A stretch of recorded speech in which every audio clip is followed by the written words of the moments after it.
Good afternoon, ladies and gentlemen. My name is Quianna Canada, and I am an activist and an LLM student here at Queen's University, Belfast. I'm calling on Prime Minister Keir Starmer to address the state crimes that are being perpetrated by Irish American intelligence agencies in the United Kingdom, as these agencies are using transnational repression to silence Black human rights defenders who seek to hold them to account for violating the United Nations conventions.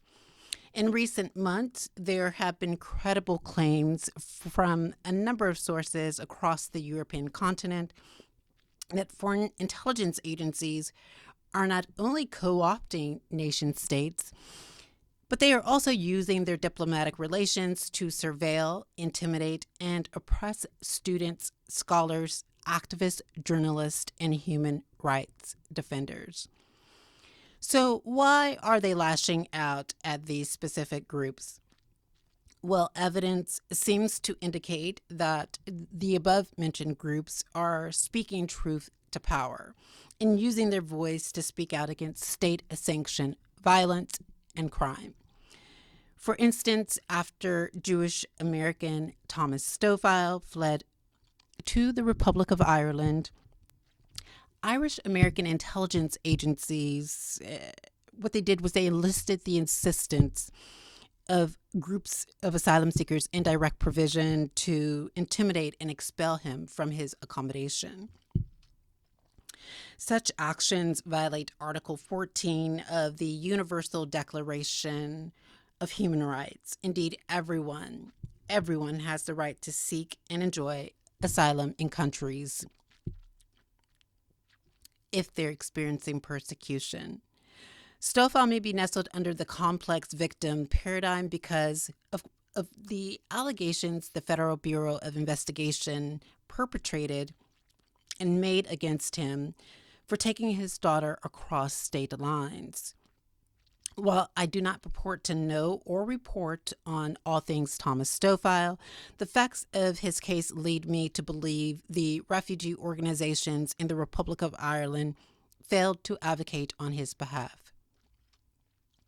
This is at odds with the United Nations Commissioner for Refugees' perspective on persons in need of international protection.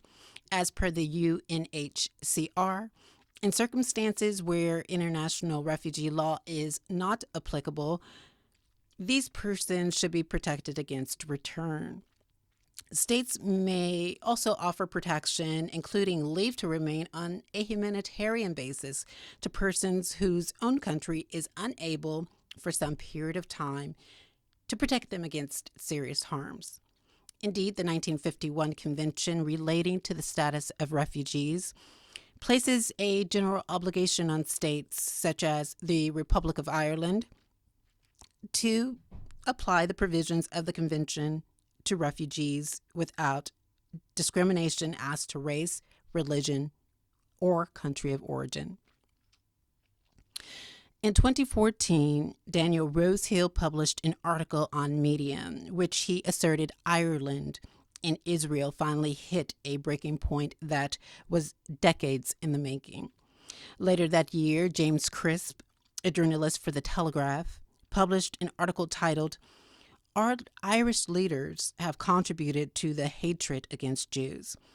In the article, Rabbi Yanni Wider stated, political leaders have shown little or no interest in the impact of the situation on the Jewish community.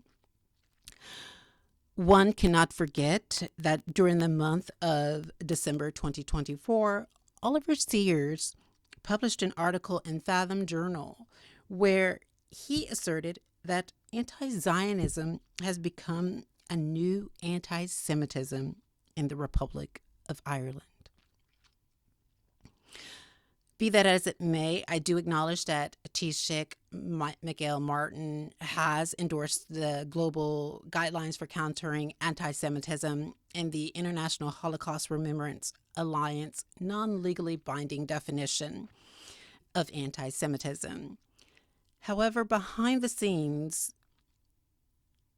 intelligence agencies tied to his administration, one, continue to misuse their apparatuses, and two, enlist groups to intimidate those, like myself, who stand in solidarity with the Jewish community.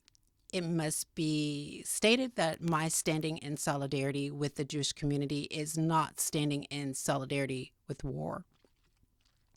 Given that his administration's actions have transcended the borders of the Republic of Ireland, I am of the opinion that such meets the definition of transnational organized crime. Under the United Nations Convention Against Transnational Organized Crime, an organized crime group is a structured group of 3 or more persons existing for a period of time and acting in concert with the aim of committing one or more serious crimes or offenses established in accordance with the convention in order to obtain, directly or indirectly, a financial or material benefit. Article 25 calls on states to take appropriate measures to provide assistance and protection to victims of offenses covered by the convention, in particular in cases of threat of retaliation or intimidation. When a state enlists the assistance of 3 or more people to harm a person because of their nationality, perceived nationality, or because of their association with someone whose nationality is, I would like to say possibly because it's in association with what the state dislikes, this is an organized crime that should be condemned. The Republic of Ireland, the United States, and the United Kingdom all ratified the United Nations Convention Against Transnational Organized Crime. Moreover, all states have ratified the International Convention on the Elimination of Racial Discrimination. Pursuant to Article 3, state parties should condemn, prohibit, and eradicate all racialized practices on its territories and under its jurisdiction. Article 4b further calls on states to declare illegal and prohibit organizations which promote and incite racial discrimination. How do we curb this kind of crime in the United Kingdom and, of course, in Northern Ireland?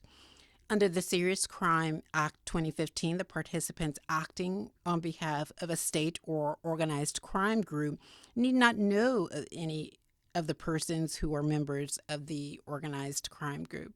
This leads me to believe that one can possibly bring charges against people who are aiding and abetting or participating in transnational organized crime under, I believe, the Serious Crime Act of 2015.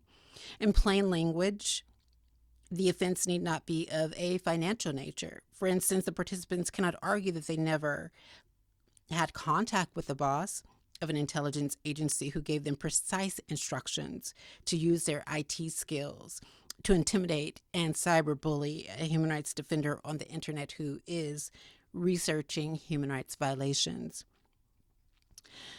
As Prime Minister of Britain, which is a sovereign nation in the United Kingdom, it is important for Keir Starmer and David Lammy to safeguard the rights of human rights activists, to investigate thoroughly concerns, and to take a firm stand against transnational repression, even it's being perpetrated by its neighbors.